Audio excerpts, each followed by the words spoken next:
성령 강림 이 사건이 옛 선지자의 예언의 성취로서 이루어진 것을 보게 됩니다. 그 후에 내가 내 영을 만민에게 부어주리니 라는 말씀의 성취였죠. 하나님의 타이밍을 우리는 여기서 보는 겁니다. 여러 날들이 있을 텐데 하나님께서는 성령께서 오셔서 교회를 교회답게 세우시는 이때를 기다리셨어요. 언제까지? 예수님께서 먼저 십자가의 그 구원의 역사를 이루시고 또 죽음을 이긴 승리로 부활을 하신 이후 하나님 보좌 우편에 승천하실 때까지 말이죠. 우리가 예배 때 고백하는 사도신경이 바로 이 모든 것을 우리들에게 압축해서 가르쳐주는 복음의 메시지인데요, 바로 그 이후에 성령께서 오셔서 이제는 성령의 새 시대에 도래하게 된 것입니다. 오순절 성령 강림의 가장 큰 특징이라고 하면 그것은 충만함에 있습니다. 충만함. 백문이 불여일견이라고 하였죠. 아무리 풍문으로 들어도 내가 한 번 보는 것만 못하다는 겁니다. 근데 우리 100번을 보아도 여러분, 한번 내가 맛보는 것하고는 또 전혀 다른 것이죠. 이 경험의 깊이라고 하는 건 바로 그런 것인데, 우리가 성령을 통하여서 하나님의 영광을 경험하는 것 역시도 그저 우리가 아는 정도의 선이 아니라 맛보되 어느 정도요? 충만하게 젖어드는 그런 은혜를 경험한다는 것은 놀라운 축복이 아닐 수 없습니다. 우리 성령께서는 영원 전부터 존재하신 삼위일체 하나님 가운데 삼위 하나님이시죠. 창조 때 성령께서 역사하셨습니다. 그리고 인류의 모든 역사의 주관자가 되셔서 다스리신 분 역시 성령님이시죠. 구약 성경에 나와 있는 많은 역사들 가운데 우리는 성령님의 일하심을 봅니다. 그런데 오순절 날을 기점으로 해서 일어난 변화는 그것과는 사뭇 다른 양상으로 나타나게 된 거예요. 그 특징적인 차이가 바로 충만함의 정도가 달라졌다는 거예요. 특정적인 어떤 사람들, 왕들이나 선지자들이나 제사장들이나 기름 부음을 받아서 직임을 감당했던 몇몇 사람들에게 역사하셨던 때와 다르게 이제 신약 시대로 넘어와 성령님은 그야말로 만민에게 부어지는, 예수 믿는 모든 사람들이 이 성령의 약속을 받아서 충만한 은혜를 경험하게 하는 그러한 차이가 바로 성령 강림 사건을 통해서 일어나게 된 것입니다. 우린 지난 주일 그 성령 강림 사건이 가지고 있는 의미를 살펴보았는데, 오늘은 그 결과로서 일어난 일을 통하여서 우리 교회가 과연 어떠한 공동체이고 우리의 사명과 우리가 목적하는 바가 과연 무엇이어야 하는지에 대해서 살펴보려고 합니다. 여러분 다시 5절의 말씀을 보시면, 그때 경건한 유대인들이 천하 각국으로부터 와서 예루살렘에 머물러 있더니 라고 말씀하죠. 그 앞절까지만 해도 여러분, 이 사도행전을 기록한 누가는 역사가의 정확한 관찰 그리고 필체로서 오순절 성령 강림 사건이 일어났던 이 마가 요한의 다락방 안의 광경을 보여줬습니다.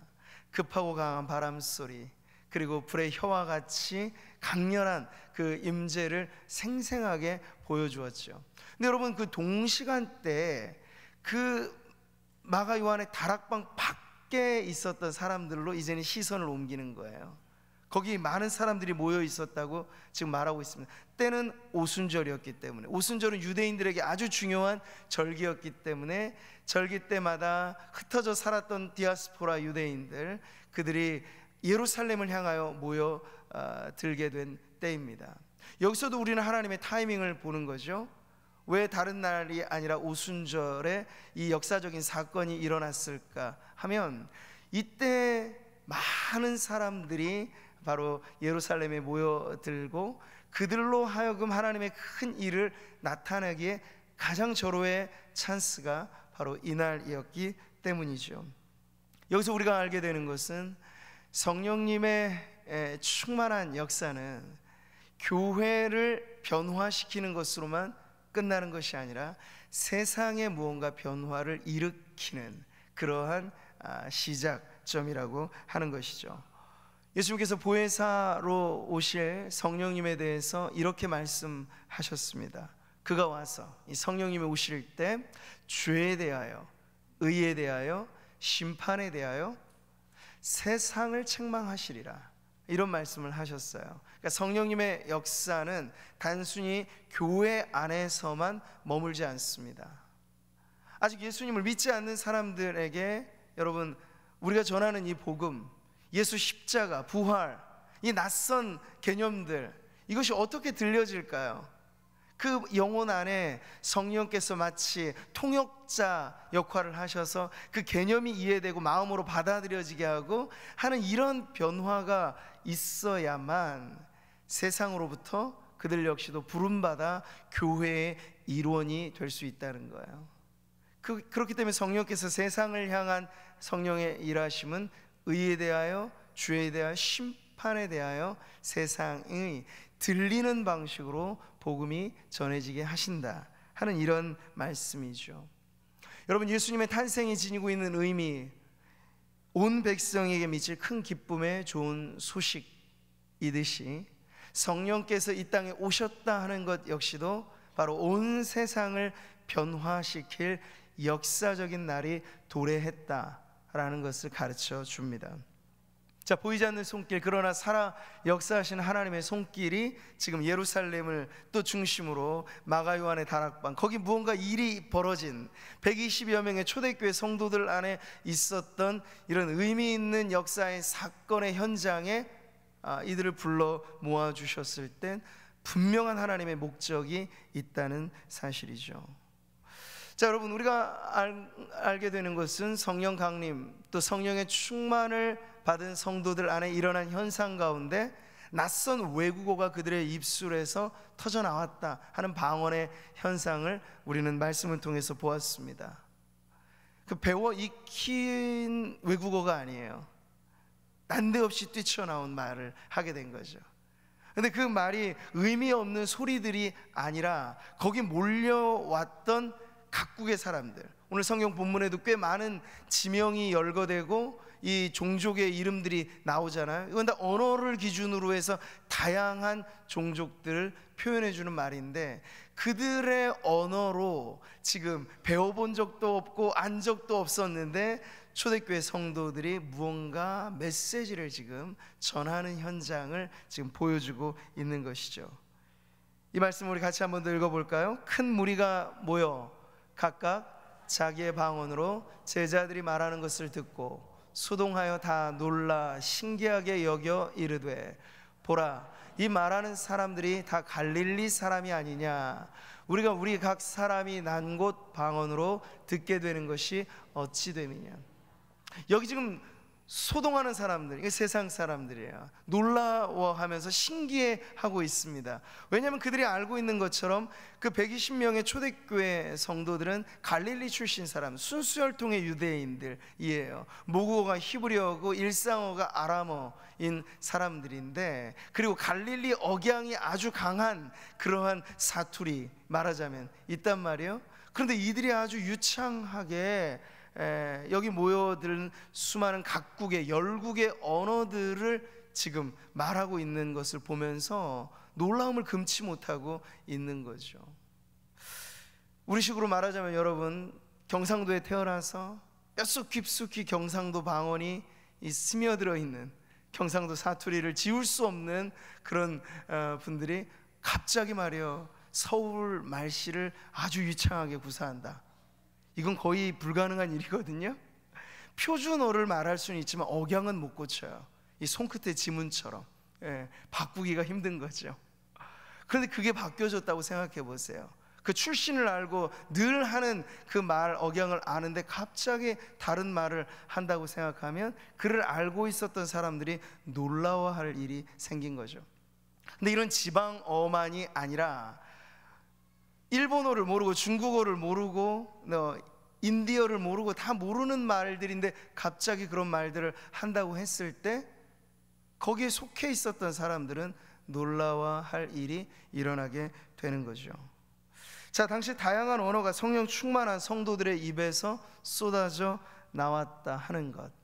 근데 그것을 누가 들었습니까? 거기 모여있는 아직 믿음 없는 이 세상에 속한 사람들이 그 언어를 듣게 되었다는 것. 그러므로 우리는 여기서 이 오순절 성령 강림의 방언 사건은 그저 하나의 종교적인 체험의 문제가 아니라 선교적인 의미를 갖고 있다는 것을 알게 되는 거죠.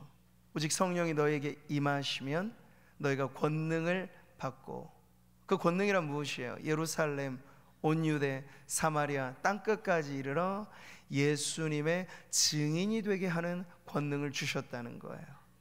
여러분, 그 권능을 받으니까 어떻습니까? 지금도 소통의 장벽이라고 말할 수 있는 건 바로 언어의 장벽입니다. 아무리 서로 호감이 있어도 말이 틀리고 문화가 다르면 사실 우리가 요즘에 다문화 가족들이 많이 생기기는 합니다만 쉽지 않아요. 서로 소통한다는 것이. 더군다나 우리가 인류의 역사를 보면 바벨탑 사건 이후 언어가 혼잡해짐으로 뿔뿔이 흩어지게 되었습니다. 근데 그 흩어졌던 사람들이 다시 모이게 된 상징적인 사건이 바로 여기 오순절 성령 강림을 통해서 열국의 언어로 소통이 이루어지게 된 이 현장이 바벨탑에서 인간의 죄로 인하여 흩어졌던 인류가 다시 하나님의 구원의 은혜로 인하여서 하나 되어지는 그런 현장을 보여주고 있는 거죠. 지금도 우리는 타문화권에 가서 선교를 하는 데 있어서 언어라고 하는 그 장벽을 넘기 위해서 선교사님들은 부단히 애를 씁니다. 그런데도 쉽지 않은 게 언어의 문제예요.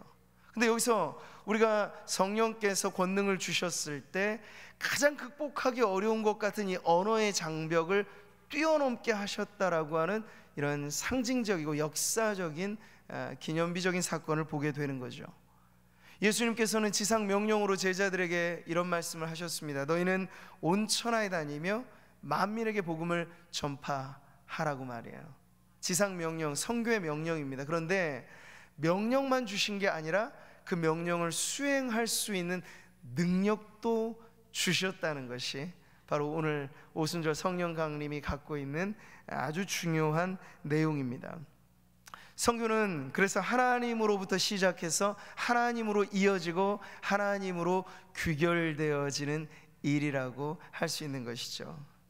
물론 역사상 여러분 똑같은 동일한 사건이 반복되어지지는 않습니다. 이 말의 의미는 기독교 2000년의 역사가 줄곧 선교의 역사와 함께 이어져 왔죠.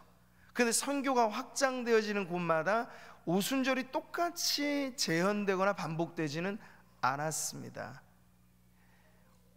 100여 년 전 132년이 되어가고 있는 우리 개신교 한국 선교의 역사가 그런데요, 이 땅에 처음 발을 디뎠던 외국인 선교사님들이 이 오순절 사건처럼 하루아침에 이 조선어를, 우리 한국말을 방언으로 막 쏟아부으면서 그렇게 선교를 하신 게 아니고, 그분도 기역, 니은, 디귿 이렇게 우리나라 말을 배워가면서부터 선교를 시작하셨다는 거예요.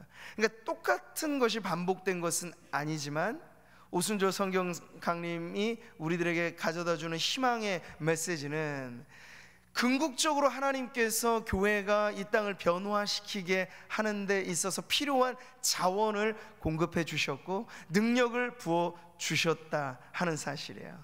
넘지 못할 산은 없습니다. 지금도 계속해서 남아있는 언어 단위로 미존도 종족들이 있지만 우리는 여전히 그들의 언어로 복음을 전하는 데 있어서 성령이 인도하시는 선교의 역사가 계속 확장되고 확장되어지는 시대를 살고 있기 때문이죠.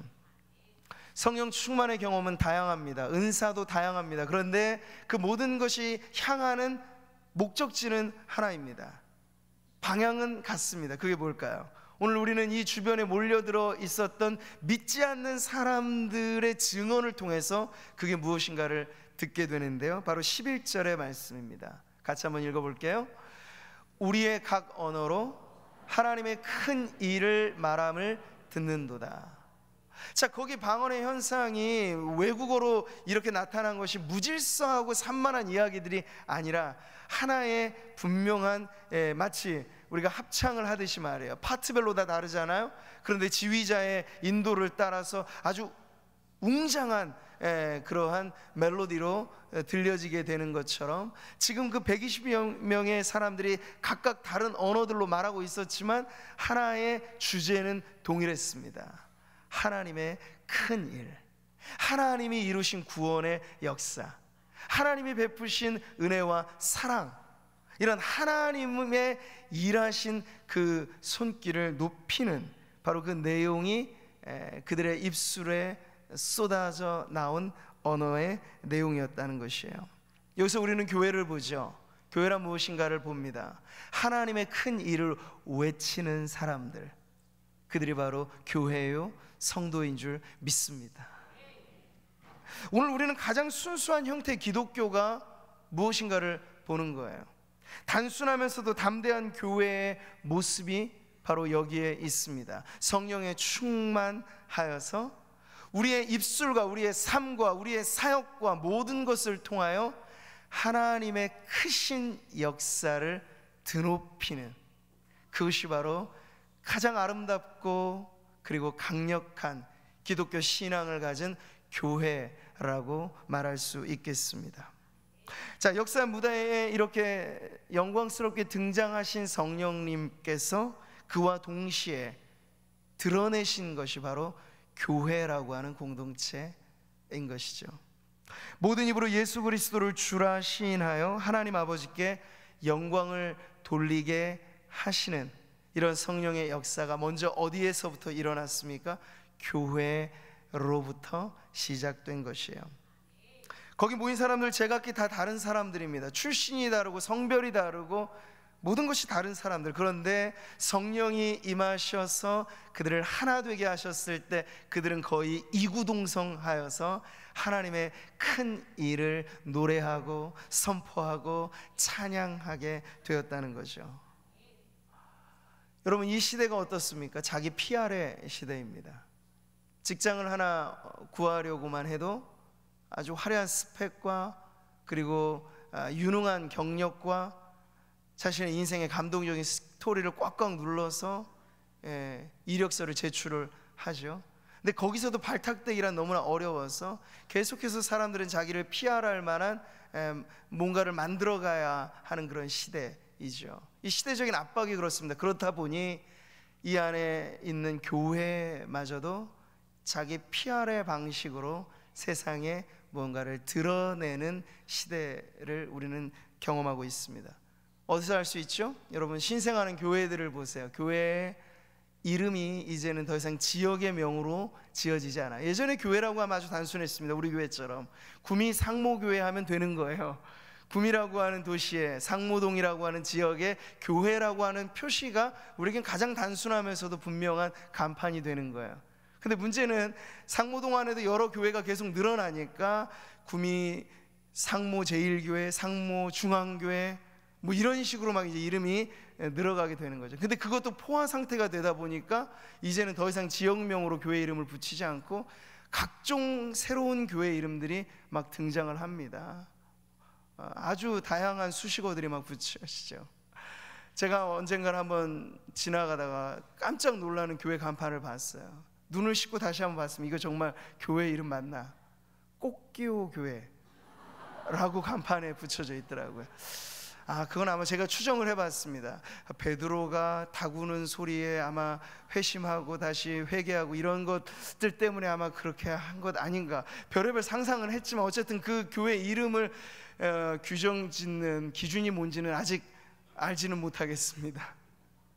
근데 예컨대 이런 교회의 이름들이 갈수록 늘어만 가는 거예요. 근데 한 번에 그래도 제 기억 속에는 남잖아요. 꽃기호 교회 하니까 야, 그런 교회도 있구나. 근데 여러분, 이것이 교회됨을 드러내는 자기 PR의 방식이라면, 만약 그것밖에 없다면 그것이 문제인 거예요. 물론 우리는 이 세상과의 교우 속에서 세상에 뿌리 내리는 교회로서 지역사회와 함께 소통을 하면서 유기체적으로 성장하기 때문에 교회가 지역사회를 섬기는 여러 가지 많은 프로그램과 사역을 한다는 것, 문화적인 공간을 만들고 문화적인 접촉점을 마련한다는 것, 이런 것을 부정적으로만 평가하지는 않습니다. 그런데 문제는요, 그 모든 것들을 우리가 완비하고 있어서 진짜 세상에 속해 있었던 사람이 교회 안으로 들어왔는데, 막상 문을 열고 들어왔는데 거기에 놀랄 만한 요소가 과연 무엇이겠는가 하는 것을 스스로 물어야 한다는 거예요. 근데 여기 지금 초대교회는요, 그럴싸한 간판이 없습니다. 프로그램도 아무것도 없습니다. 아무것도 없습니다. 근데 사람들이 깜짝 놀랄 만한 요소가 있는 거예요. 그 차이, 이 초대교회와 현대교회들의 이 극명한 차이는 사람의 영혼을 뒤흔드는 실제하는 능력의 차이라고 할 수 있는데, 그것이 바로 성령으로 충만한 교회 안에는 시대를 달리하면서도 여전히 드러나고 입증되어졌던 것을 우리는 알 수 있습니다. 우리가 진정 추구해야 할 바가 무엇인가는 너무나 분명하죠. 세상이 우리 안에 들어올 때, 들어오기까지 그 문턱을 넘는 것도 참 어렵지만, 들어왔을 때 여긴 뭔가 다르다. 대번에 모든 것을 알 수는 없겠지만, 세상에 속한 여러 집단, 친목회를 가고 동호회를 가고 여러 많은 곳들을 다녀봤지만, 교회라고 하는 곳에 들어와 보니 여긴 뭔가 다르다. 하나님께서는 사람들의 마음 가운데 영혼을 사모하는 마음을 주셨습니다. 그래서 하나의 DNA처럼 심겨진 거예요. 그런데 그것이 세상의 어떤 활동에서도 영혼을 사모하는 그 마음을 터치하는 일들이 없거든요. 근데 교회 안에 들어왔을 때, 예배하는 현장 가운데 성령께서 역사하시면 바로 그 심성 안에 하나님을 향한 갈망이 시작되게 되는 것이죠.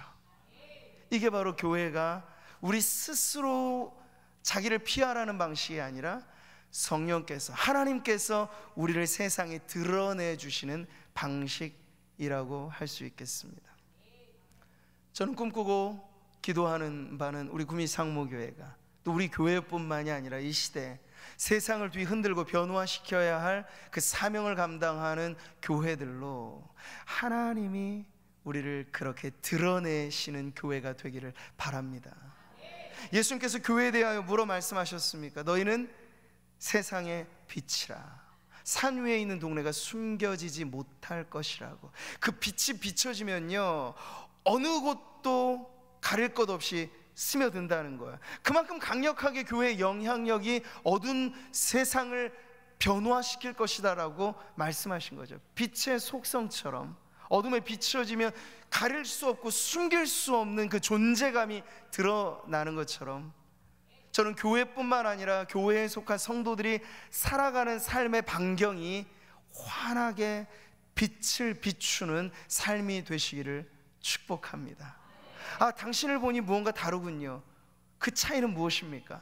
우리에게 도리어 물어오는 그러한 사람들이 있는 바로 그런 교회, 우리 구미 상무교회가 이 땅에 세워진 것으로 인하여 지금도 힘들고 어려운 삶의 여건 속에서 헉헉거리며 살아가는 이들이 우리에게 와서 그대들 안에, 여러분 안에 있는 평화의 이유에 대해서 물을 수 있는 바로 그런 교회, 하나님께서 선전해 주시는 교회가 되기를 바랍니다. 이제 교회로 말미암아 하늘에 있는 통치자들과 권세들에게 하나님의 각종 지혜를 알게 하셨다고 오늘 말씀하고 있습니다. 교회는 바로 그렇게 거룩하면서 신묘막측한 공동체입니다. 하나님께서 이 땅에 무언가 의미 있는 역사를 이루실 때 바로 교회를 중심에 세우시고 그 일들을 이루어 가신다는 거예요. 지금의 초강대국인 미국을 보세요. 청교도들이 처음에 신앙의 자유를 찾아 발견했던 그 땅, 신대륙, 거기서부터 미국의 역사는 시작되었습니다.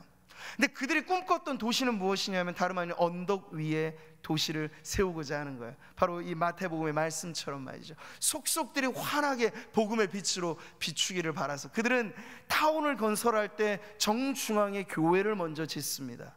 그리고 교회를 중심으로 행정 타운을 만들고 그러면서 하나의 거대한 도시를 이루는 그러한 방식으로 초기 이 개척자들은 도시를 건설하고 국가를 정비해 나갔습니다. 우리 신앙의 선배들이 꿈꿨던 것들이 바로 이런 것이죠. 교회를 중심으로 이 세상이 변화되어지는 것. 자, 그런데 그 변화의 영향력은 여러분, 우리가 오늘날 보듯이 어떤 교회가 정치적인 발언을 한다, 그것으로 이루어지는 게 아니에요. 복음의 메시지, 성령의 능력으로 살아 숨쉬는 십자가의 복음이 사람들의 마음에 가 닿도록 하는 데 있어서 무언가 세상과 다른 방식으로 교회가 그것을 외칠 때 일어나는 변화인 줄 믿습니다. 사랑하는 성도 여러분, 오순절 성령 강림의 사건, 그 결과는 무엇입니까? 하나님의 큰 일이 선포되었습니다. 이 안에 많은 것들이 담겨 있죠. 이것을 이어서 설교하였던 베드로는요, 하나님의 큰 일이 다름 아닌 구주 예수 그리스도로 말미암아 죄인들에게 구원의 새로운 은혜가 열려지게 되었고, 누구든지 예수를 믿기만 하면 영원한 형벌로부터 영원한 생명으로 옮겨지게 되는 그러한 축복이 임하였다 하는 복음의 메시지로 이 하나님의 큰 일을 베드로는 설교하며 그렇게 적용을 하게 됩니다. 하나님의 영광이 드높여지는 순간을 우리는 보게 되는 것이죠.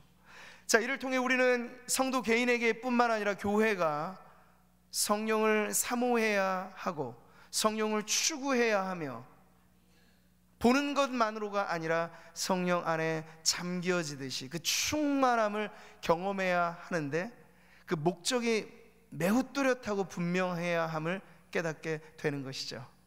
주님의 높고 위대하심을 드러내기 위해서, 사사로운 우리의 호기심과 우리의 개인의 관심과 그것을 채우기 위한 목적을 넘어서 내 삶을 통해서 하나님의 영광을 받으시도록, 근데 그것이 그 자원이 내 안에 있지 않고 위로부터 부으시는 하나님의 은혜로 성령의 역사로 임하여지는 것을 알기에 내게도 성령의 충만함을 주시옵소서 기도하는 것이죠. 사랑하는 성도 여러분, 이사야 선지자가 하나님을 경험하였을 때 그 경험이란 다름 아닌 거룩하신 하나님이었습니다. 거룩하다, 거룩하다, 거룩하다, 만군의 여호와여, 그의 영광이 온 땅에 충만하도다. 거룩하신 하나님을 경험하는 예배 속에서 그 선지자는 변화하게 되죠. 어떻게 변합니까? 자신의 죄를 깨닫습니다. 화로다 나여 망하게 되었다. 이것이 단순히 어떤 말초적인 감각을 이렇게 즐겁게 하는 종교적인 체험이 아니라 거룩하신 하나님의 영광 앞에 자신을 직면하게 만드는, 그래서 참된 회개가 일어나게 되는 사건이었다는 거죠. 성령의 임하심은 바로 이와 같은 결론을 맺습니다. 하나의 종교의 영역으로 끝나지 않고 교회 안에 갇혀지지 아니하고 오히려 교회를 넘어 불신 세상에 강력한 변화를 일으키는데, 지금도 여러분 법제도가 발전되고 사회 복지가 발전돼도 해결되지 않는 문제가 있어요. 인간의 죄 문제가 해결이 안 되는 거죠. 전 남편을 살해한 그 끔찍한 사건을 보세요. 배울 만큼 다 배운 사람이에요. 집안의 배경이 뭐 부족하지 않아요. 어떻게 그런데 이런 끔찍한 살인 사건이 일어날까요? 왜 이런 흉악한 범죄는 인간의 사회가 개선되고 발전되고 문명이 진보를 이루는 데 있어서도 해결이 안 될까요? 여러분, 죄 문제는 인간의 자구적인 노력으로 해결이 안 되는 것이기 때문이죠. 근데 그 부분에 있어서 세상을 향한 우리의 담대한 메시지는 거룩하신 하나님을 선포하고 하나님의 큰 일을 외치며 태초부터 계신 하나님이 창조주이시며 또한 우리의 구원자 되심을 선언하면서, 그것이 한 영혼 한 영혼의 가슴에 가 닿을 때 선지자의 고백처럼 그들 안에도 이런 변화가 생기는 것입니다. 내가 죄인됨을 깨닫는 것이죠. 그래서 오늘 오순절 성령 강림의 최종적인 결론이 무엇입니까? 거기에 운집했던 수많은 사람들, 아직 예수님을 알지 못했던 사람들 안에 놀라운 변화가 일어나서 그들이 이구동성하기를, 형제들아 우리가 어찌할꼬. 이 안에 함축된 고백이 뭡니까? 내 죄를 깨달았다는 거예요. 이 죄로 내가 어떻게 살아야 할지 모르겠다는 거예요. 우리가 살아갈 방법을 알려달라는 이야기예요. 세상에 일어난 이러한 놀라운 변화의 역사가 바로 성령의 능력으로 충만한 교회를 통하여 일어나게 된 것입니다. 자기 PR의 시대를 살아가면서 자기 영광에 도취된 사람들 속에 교회는 색다른 존재입니다. 어떻게요? 세상과는 다른 목적을 갖고 사는 거죠. 우리의 이름을 드높이기 위해서 합니다. 우리의 교회의 이름을 드높이기 위해서도 아닙니다. 우리의 섬김은 오직 한 분 예수 그리스도의 이름이 높아지는 것, 그것을 위하여 우리가 희생하고 봉사하고 말없이 섬기는 것이 아무런 문제가 되지 않는 사람들, 성령으로 충만한 교회는 바로 그러한 교회인 줄 믿습니다. 우리가 매주일마다 모여서 예배하는 이 예배가, 저는 그러한 예배가 되기를 바랍니다. 하나님의 영광으로 충만하고 하나님의 큰 일이 우리의 모든 예배의 순서마다 드높여짐으로써, 아직 하나님을 알지 못하는 분들이 이 예배에 참여하여도 이 예배 속에서 세상과 다른 무언가를 발견할 수 있는, 우리가 어떻게 살아야 할 것인가. 저 강단에서 전해지는 말씀을 들으니 내 삶의 지금 현 주소, 내가 목적하는 인생의 목표, 이 모든 것이 무언가 수정이 필요하지 않을까 하는 것을 깨닫고, 그러면 우리가 어떻게 살 것인가 도전을 받는 그러한 예배, 하나님의 큰 일이 일어나는 예배와 또한 하나님의 큰 일을 증거하는 섬김이 되기를 바랍니다. 사랑하는 성도 여러분, 숨기려 해도 숨길 수 없는, 그리고 가리려 해도 가릴 수 없는 것이 교회라고 저는 믿습니다. 근데 어떤 교회가 그런 교회일까요? 성령으로 충만한 교회, 하나님이 드러내 주신 교회, 하나님이 정말 자랑스러워하는 교회.